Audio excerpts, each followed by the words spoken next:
বিসমিল্লাহির রহমানির রহিম। আসসালামু আলাইকুম। আমি সাইবুদ্দিন পলাশ, সুন্দরবন ট্রাভেল এজেন্সির পক্ষ থেকে আপনাদেরকে জানাই স্বাগতম।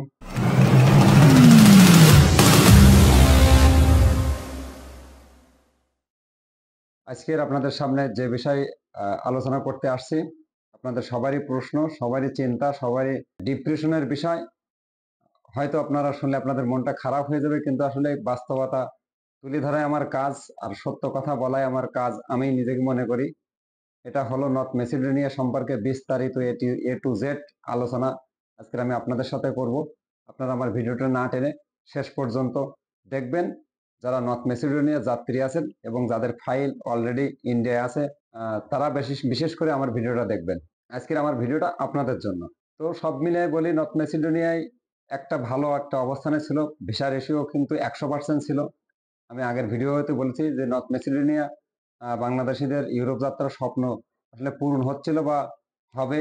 সেক্ষেত্রে বর্তমান সময়ে এসে এমন একটা পরিস্থিতিতে ওই দেশের নির্বাচন, সরকার পরিবর্তন সব মিলে একটা অনিশ্চয়তার দিকে আহ, কিন্তু আসলে আমরা পড়ে যাই, যারা আমরা নর্থ মেসিডোনিয়ার কাজ করি, আমরা যে এজেন্সিগুলো কাজ করি, বা আপনারা যারা যাত্রী আছেন আমাদের মাধ্যমে, সবাইকে নিয়ে আজকের অনেক আমরা হতাশাগ্রস্ত।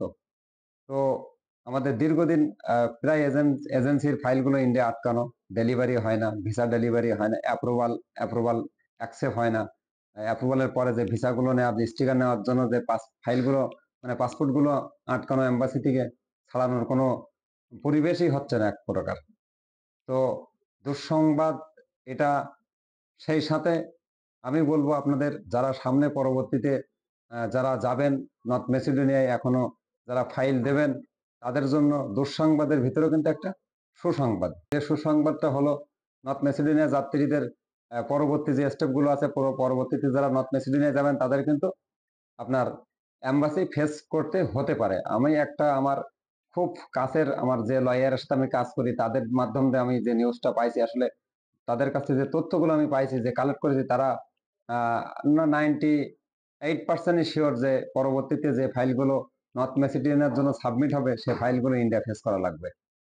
আর বর্তমান সময়ের কথা বলি, বর্তমান সময় যে ফাইলগুলো অলরেডি এম্বাসিতে আছে, আমার সেই তথ্য অনুযায়ী, আমার সেই গোপন সূত্র অনুযায়ী বলতে পারি, যে এজেন্সিওয়ালারা যদি চেষ্টা করে, তাহলে মনে হয় এম্বাসি ফেস করা নাও লাগতে পারে। তারা ফাইলগুলো সাবমিশন যেভাবে হোক মানে শেষ করে নিতে আসতে পারে, স্টিকার লাগাই নিয়ে আসতে পারে, যদি তারা চেষ্টা করে। এখন সবাই তো চেষ্টায় আছে যে ক্লায়েন্ট তাদের হাতে স্টিকার ভিসা উপহার দেওয়ার জন্য। সবারই অক্লান্ত পরিশ্রম আছে। আমার যেমন যাত্রী আছে, আমার 3টি যাত্রী আছে যারা এখন অলরেডি ট্রেনিং আছে। আমরা চিন্তা করতেছি, আমার সাথে আরো অনেক এজেন্সির একই সাথে আমাদের ট্রেনিং আছে 80 জন। এই 80 জন যাত্রী যারা আছে, এদেরও কিন্তু এখনো ভিসা স্টিকার লাগেনি। তা সবাই সবার দিক দিয়ে চেষ্টা করতেছে আসলে ইন্ডিয়া ফেস না করি কিভাবে এই যাত্রীগুলো ফ্লাইট করা যায়, ভিসা করা যায়। তো আপনারা যারা নর্থ মেসিডোনিয়ার জন্য ফাইল দিয়ে রাখছেন বিভিন্ন এজেন্সি থেকে, তারা আসলে ধৈর্য ধরবেন, ধৈর্য হারা হবেন না ইনশাল্লাহ।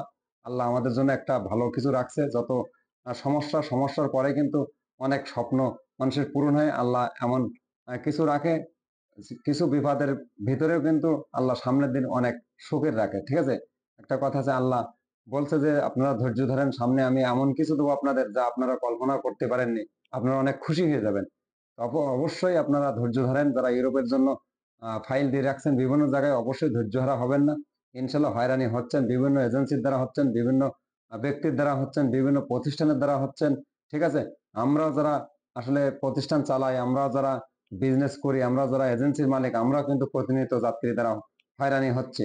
ঠিক আছে, এই কথাগুলো কেন বলছি আমি আর বিস্তারিত খুলে আজকে বলবো না, এ কষ্ট আমার মনের ভিতরে আছে। আমি একথা প্রকাশ করার মতন আসলে আমার ওয়ে নেই, কারণ আমি বোকামি করেছি। আমি বিনা জামানতে ফাইল নিয়েছি, যার খেসারত আমি দিয়েছি 6000 ইউরো। তো এ পর্যন্ত আসলে মানুষের বিশ্বাস করাই অনেক কঠিন। আপনারা যে আমাকে বিশ্বাস করবেন, তাও আপনারা করতে পারবেন না। আমি যে আপনাকে বিশ্বাস করব, তাও সেই স্কোপ কিন্তু আর নেই। এই যে একটা বিশ্বাসের যে একটা অমর্যাদা হয়ে গেল আমাদের আর আপনাদের ভিতরে, আসলে সামনের দিনে মানুষ যে ইউরোপ যাবে, কাকে বিশ্বাস করবে আর কোন এজেন্সি যে কোন যাত্রীকে বিশ্বাস করবে, আমি আসলে নিজেই বুঝতে পারছি না। তো আপনারা সবাই ভালো থাকেন, সুস্থ থাকেন। আর নর্থ মেসিডোনিয়ার আপডেট আপনারা মানসিকভাবে প্রস্তুতি থাকেন, যে হলো এর পরবর্তীতে যারা ফাইল জমা দেবেন নর্থ ম্যাসিডোনিয়ার জন্য এম্বাসি ফেস করা লাগবে। এম্বাসিতে যদি ফেস করে আপনি টিকতে পারেন তাহলে আপনার জন্য নর্থ ম্যাসিডোনিয়ার ভিসা হবে, না হলে ওখান থেকে রিজেক্ট খাবেন। আর বর্তমানে যারা অলরেডি আপনাদের যারা পাসপোর্ট আছে ইন্ডিয়ায়, ইনশাল্লাহ আশা করতেছি আমরা আমরা সবাই মিলে যে কোনো ভাবে স্টিকার গুলো কালেকশন করা আর কালেকশন করবো ইনশাল্লাহ আপনাদের দোয়ায়। আপনাদের পেশানি নেওয়ার কোনো কারণ নেই। আর যদি মনে করেন যে ইন্ডিয়ায় যাওয়া লাগে, মানসিকভাবে প্রস্তুতি নিন যে ইন্ডিয়ায় যেতে হবে। ইন্ডিয়ান ভিসা জটিলতা ইনশাল্লাহ অতি শিগগিরই সুরক্ষা মানে সুরাহ হবে আর কি। তো আজকের এই পর্যন্ত, সবাই ভালো থাকেন, সুস্থ থাকেন। আগামীকাল বা পরশু যে কোনো সময় আমি আবার আপনাদের সামনে আসবো কিছু তথ্য নিয়ে। সে পর্যন্ত সুন্দর থাকুন, সুস্থ থাকুন। আসসালামু আলাইকুম।